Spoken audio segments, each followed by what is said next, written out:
I remember how quiet that morning felt. Not peaceful, just empty. The kind of silence that settles in your chest when something isn't right, but you don't have the words for it yet.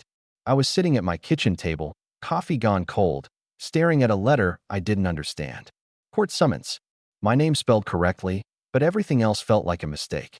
I'm not a lawyer. I'm not even someone who's ever raised their voice in public. I'm a grandmother.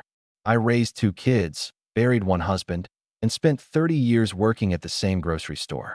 The system, that was never meant for people like me. But it came anyway. The courtroom was colder than I expected.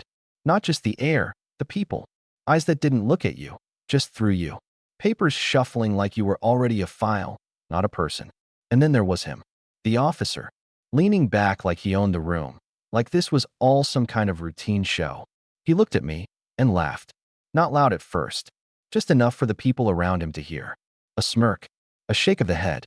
Like I was a joke that had walked in by mistake. "Ma'am," he said, loud enough now. "You sure you're in the right place?" Some people chuckled. Not many, but enough. I felt it. That heat behind the eyes. That shrinking feeling. Like I was being folded smaller and smaller in front of strangers who had already decided who I was. I tried to speak. My voice didn't come out right. It never does when it matters. The lawyer they gave me barely looked up from his notes. The judge's chair was still empty. And the officer? He kept watching me like I was entertainment.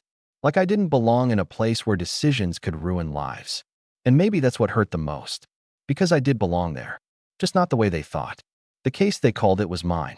Or at least, that's what everyone believed. The whispers started before my name was even finished. Negligence. Fraud. Words that stick to you even when they're not true. The officer laughed again when I stepped forward. "Take your time," he said, mocking slow steps with his hand. "Wouldn't want you to trip on the way." That's when I looked at him. Really looked. And for the first time, I smiled. Not because it was funny, but because I knew something he didn't. The clerk finally stood and cleared her throat. The room shifted. That subtle change when authority is about to enter. Everyone stood. Everyone except me. The officer noticed. Of course he did. "On your feet," he snapped. "Show some respect." I didn't move. Because the judge had already walked in. And she wasn't walking past me. She stopped right beside me. Then took her seat behind the bench.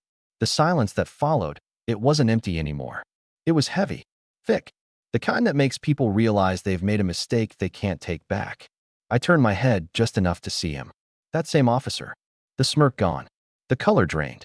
The weight of every word he'd said settling on him all at once. I finally spoke, and this time, my voice didn't shake. "Officer," I said, looking straight at him, "are you sure you're in the right place?" No one laughed. And the man who mocked me stood there in silence as I began the trial that would end his career.